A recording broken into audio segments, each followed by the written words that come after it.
बिस्मिल्लाहिर्रहमानिर्रहीम। Welcome back to my channel. अस्सलाम वालेकुम डियर स्टूडेंट्स। आज का जो टॉपिक है वो है स्टमक।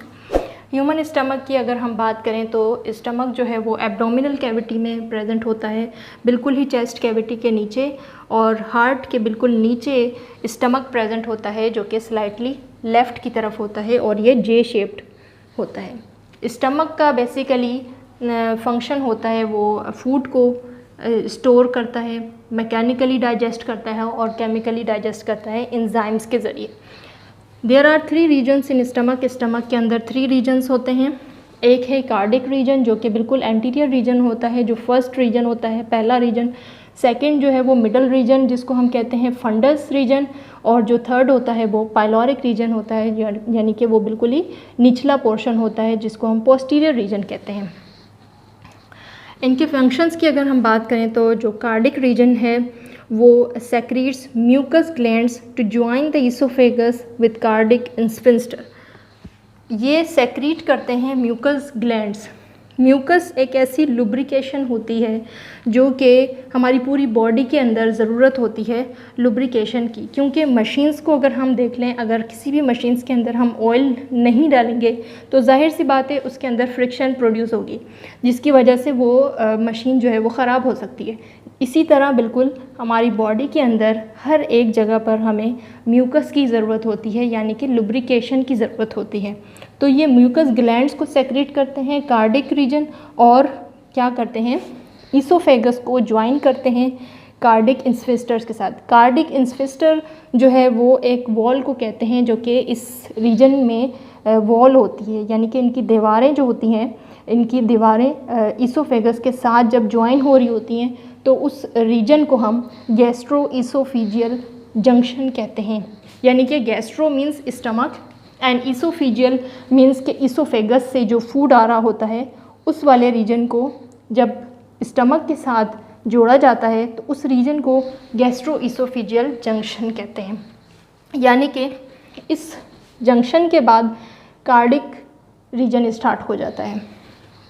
तो ये इनके स्फिंक्टर्स जो हैं वो ज्वाइन करते हैं ईसोफेगस को स्टमक के साथ, और रिदमिकली यहाँ पर बोलस जो बनकर आ रहा होता है ईसोफेगस से, वो रिदमिकली यानी कि रिलैक्सेशन मूवमेंट में, जिसको हम पेरिस्टाल्टिक मूवमेंट कहते हैं, उस मूवमेंट की वजह से जो है स्लोली ग्रेजुअली यहाँ से बोलस इंटर हो रहा होता है कार्डिक रीजन के अंदर।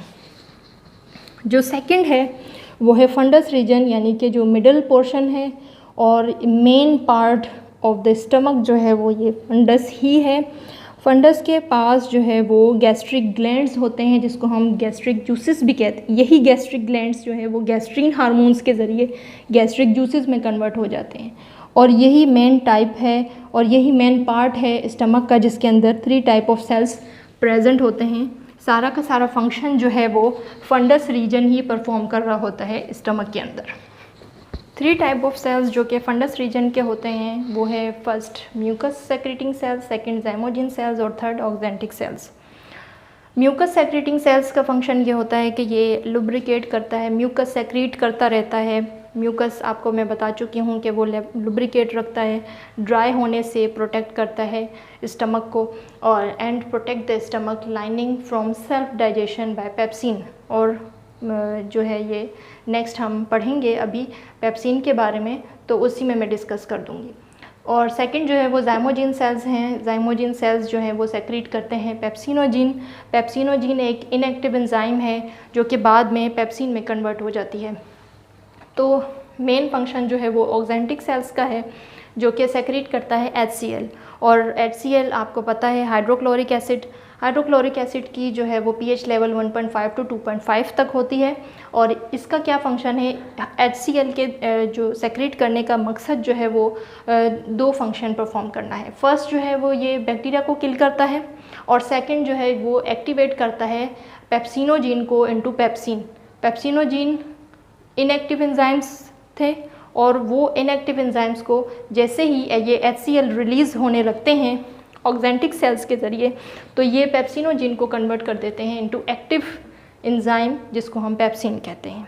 और पेप्सिन जो है वो बेसिकली है ही प्रोटीन एंजाइम। प्रोटीन को डाइजेस्ट करने के लिए पेप्सिन एंजाइम्स रिलीज़ होते हैं और इस प्रोटीन को ये क्या करते हैं, हाइड्रोलाइज करते हैं। हाइड्रोलाइज यानी कि लार्ज मॉलिक्यूल्स को तोड़कर स्मॉलर मॉलिक्यूल्स में कन्वर्ट करना। तो ये हाइड्रोलाइज इस तरह करते हैं कि protein into short chain of polypeptides या फिर पेप्टोन्स। तो प्रोटीन्स की शॉर्ट चेन बन जाती है, यानी कि जो लार्ज चेन ऑफ पॉलीपेप्टाइड्स होते हैं उनको शॉर्ट चेन में कन्वर्ट करता है। तो अमाइनो एसिड्स अभी नहीं बनेंगे, अमाइनो एसिड्स के अंदर ये फर्दर और भी ब्रेक डाउन होंगे इनटू जीजिनम। तो नेक्स्ट लेक्चर्स में हम इसके बारे में डिस्कस करेंगे। फ़िलहाल जो है ये शॉर्ट चेन ऑफ पॉलीपेप्टाइड्स में कन्वर्ट हुए हैं। थर्ड रीजन जो है वो पाइलोरिक रीजन है, जिसको जो पोस्टीरियर रीजन है, जो कि लास्ट वाला रीजन होता है स्टमक का, opens into the duodenum through pyloric sphincter. Pyloric sphincter कहते हैं पाइलोरिक रीजन की वॉल्स को, जो उसकी चार दीवारी होती है, दीवार होती हैं उसके सराउंडिंग्स पे, उनको जो है वो ओपन होते हैं into duodenum. Relax section of pyloric sphincter releases small quantities of chyme into the duodenum. जो फूड जो बोलस इसोफेगस से आया था वो बोलस काइम में कन्वर्ट हुआ है, यानी कि फूड को 4 to 5 आवर्स ये पूरा फंक्शन लग जाता है परफॉर्म करने में स्टमक को, जो जब फूड को मैकेनिकली, केमिकली और स्टोरेज का ये फंक्शन कंप्लीट हो जाता है। यहाँ पर मैकेनिकली जो है वो पेरिस्टैल्टिक मूवमेंट यानी कि पेरिस्टैल्टिक या फिर मिक्सिंग वेव्स जिसको हम कहते हैं, हर 20 सेकंड के बाद स्टमक के अंदर एक वेव्स प्रोड्यूस होते हैं जो कि उस फूड को मिक्स करने में हेल्प करते हैं, और ये हो गया मैकेनिकली। सेकंड केमिकली जो है वो एंजाइमेटिक लेवल से, एंजाइम्स की वजह से जो है वो केमिकली डाइजेस्ट करने में हेल्प करता है। और थर्ड जो है वो इनका स्टोरेज का फंक्शन होता है, फूड को स्टोर करके रखता है अपने स्टमक के अंदर ये, और 4 to 5 आवर्स तक फूड स्टोर रहता है। तो यानी कि ये सारा का सारा फंक्शन जो है वो 4 to 5 आवर्स के अंदर हो जाता है, और वो जो बोलस इसोफेगस से आया होता है उस बोलस को काइम में कन्वर्ट कर देता है मैकेनिकली, केमिकली और इस मैकेनिकली और केमिकली फंक्शंस के ज़रिए। तो काइम जो है वो थिक क्रीमी पेस्ट होता है, लास्ट में वो प्रोड्यूस हो जाता है मैकेनिकली और केमिकली डाइजेशन से। और ये काइम जो है वो बहुत ही रिलैक्सिंग मूवमेंट में, बहुत ही ग्रेजुअली जो है पाइलोरिक इंस्फिस्टर से, पाइलोरिक रीजन से जो है वो आहिस्ता आहिस्ता ड्यूडेनम के अंदर एंटर होता रहता है। होप कि आपको ये लेक्चर समझ में आया होगा, और नेक्स्ट लेक्चर को फॉलो करने के लिए आप जो है वो मेरे यूट्यूब चैनल को सब्सक्राइब कर सकते हैं अगर आपको मेरी वीडियो पसंद आई हो।